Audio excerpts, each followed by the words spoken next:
Hello and welcome back to Adventures in PandaLand.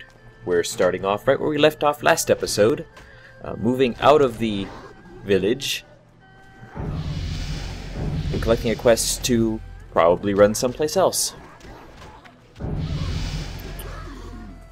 Let's see. This, like episode 2, this is all going to be recorded after the fact due to inadvertent mic muting. Fox gathering? I'm trying to remember what this quest was. Oh, gathering roots. And more monkey killing. Okay, yeah. I remember this one now. Gathering the roots. Was this for the guy to break over his head? Dead panda? No, okay. That's not until a little bit later, I think. So I'm looking for monkeys to kill. This is another overpopulated area. Roots and monkeys. This is so flat and basic, I can't possibly imagine what it's going to be like on launch. Just everyone... It's going to be like an atypical launch, but... See, Cataclysm had an advantage in that everything was instanced. The quests all kind of flowed. Once it phased, you didn't have to worry about interfering with other people's questing. This doesn't have that.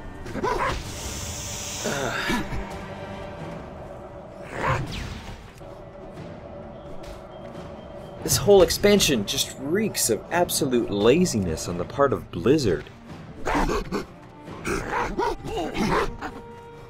Monkey on my shoulder.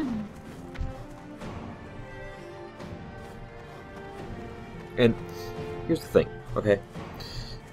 I'm actually fully anticipating, as these videos go up, for any extreme fans of World of Warcraft to disagree with me. Disagreement is fine. I have no issue with disagreement. I disagree with a lot of people. I disagree with Elif and Mishi.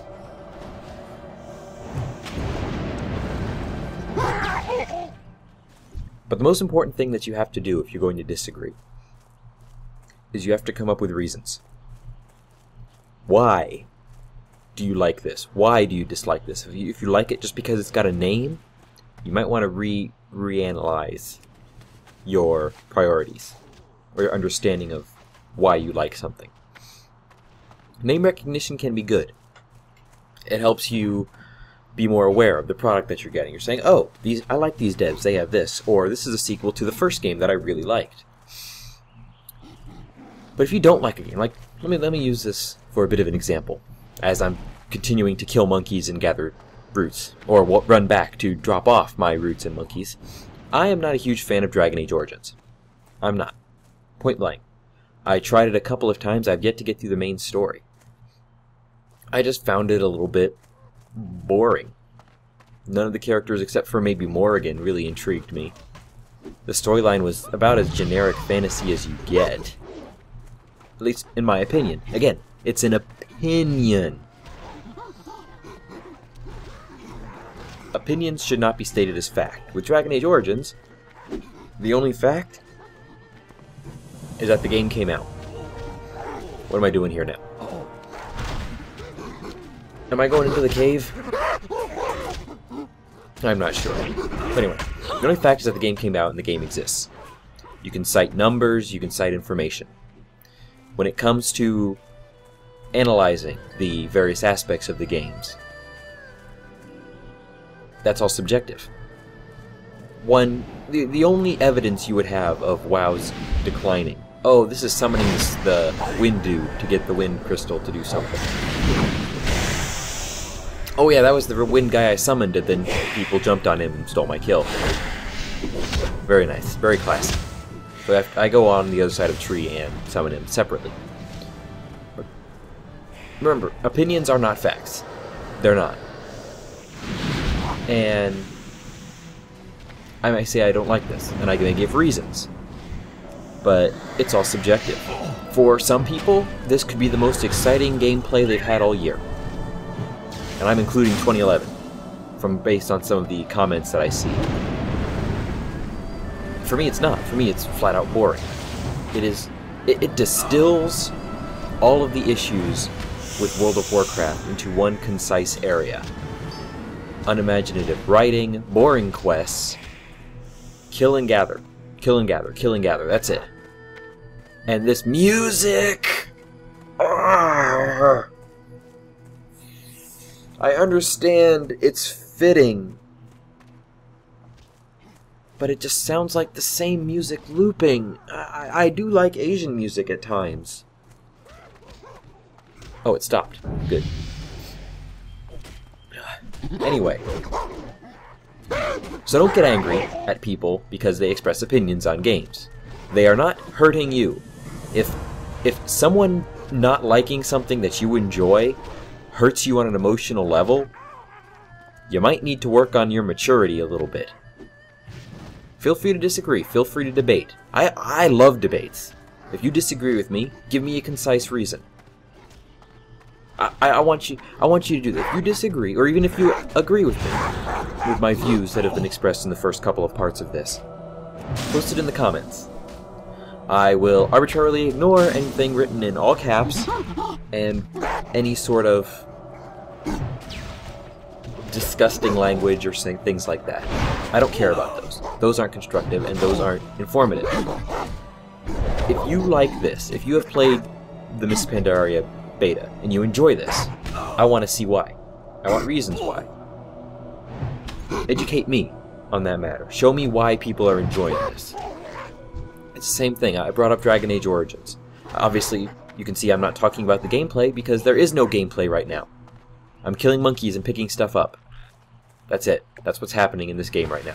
There is nothing exciting happening right now. I had cut it out from the previous parts, but I'm not going to cut it out anymore.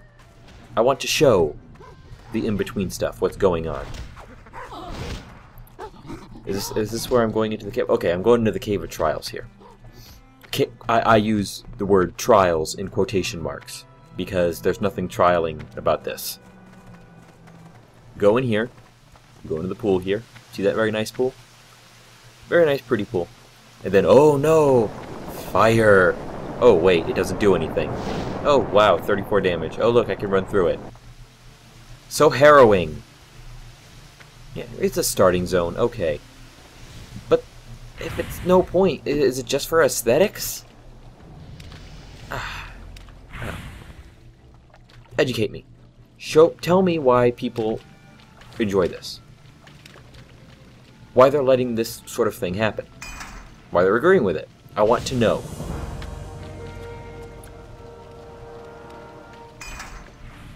It's the same reasons with, like, I brought up Dragon Age Origins. However, despite my objection with Dragon Age Origins, I like Dragon Age 2. I enjoyed Dragon Age 2. And this was me wandering around a bit until I stopped and read the quest text and saw, oh, okay. Although I, should have not been an idiot and looked at the giant glowing brazier to light it. But I like Dragon Age 2. I thought the story actually made sense. I felt like I had a lot more influence in the way the story went. I liked a lot of the characters. I did. I liked Aveline. I liked Varric. I especially liked Aveline and Varric. It just felt like a tighter story, a more... I was able to associate with Hawke more than I was the Warden in Dragon Age 1. Maybe it's because she talked.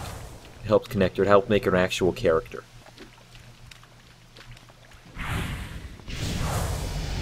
Yes, that's a harrowing thing. So many pandas.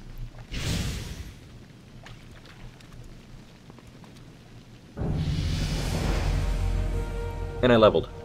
And I got my pyroblast. My shotgun boom. Oh, and now I'm waiting for those guys to kill that guy. And then I phase in, and he's down. Phase over. Oh no, wait, it reset. So I get to kill him again.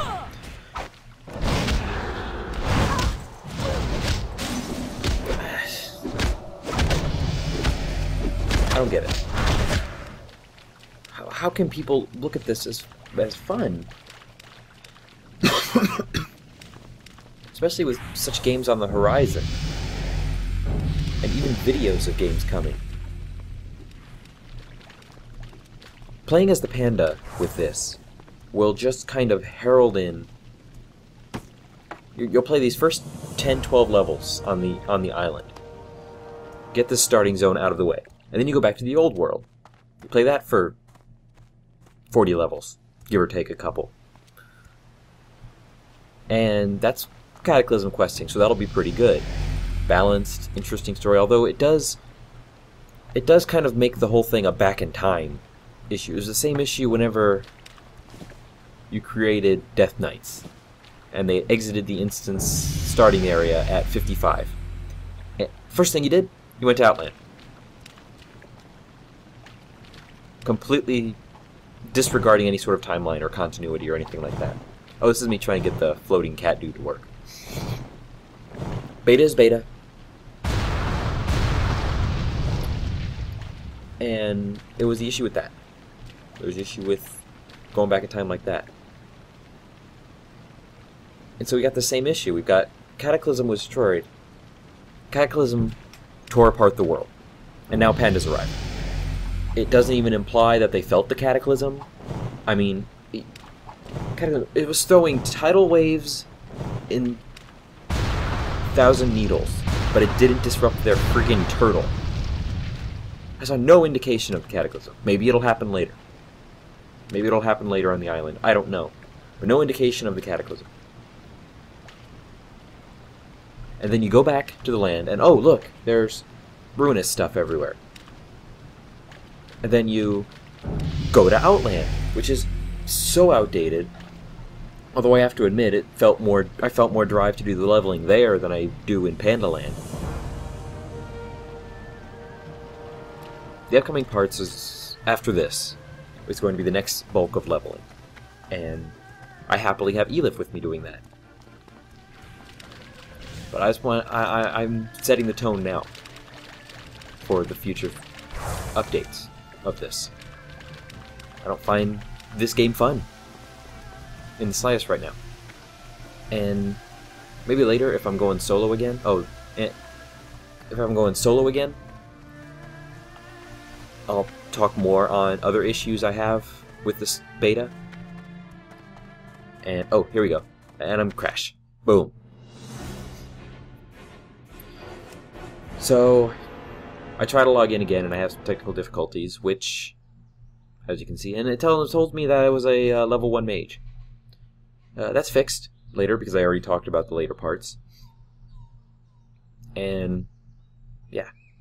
So that's the first 3 parts of World of Warcraft Mists of Pandaria. And these are my legitimate feelings. These are how I feel about the game as it stands. As I've said repeatedly, I love World of Warcraft. It's a huge part of my gaming psyche at this point in time. I don't know what they're thinking with this. I don't know who this is meant to appeal to. It's not the hardcores. I mean, I don't even know, can't even see it really appealing to the casual gamers. The ones that they were trying to appeal with the later patches of Cataclysm and Wrath of the Lich King. I'm all depressed now. I'm gonna go find a game that I blow stuff up in. So until next time, everyone game on and take care.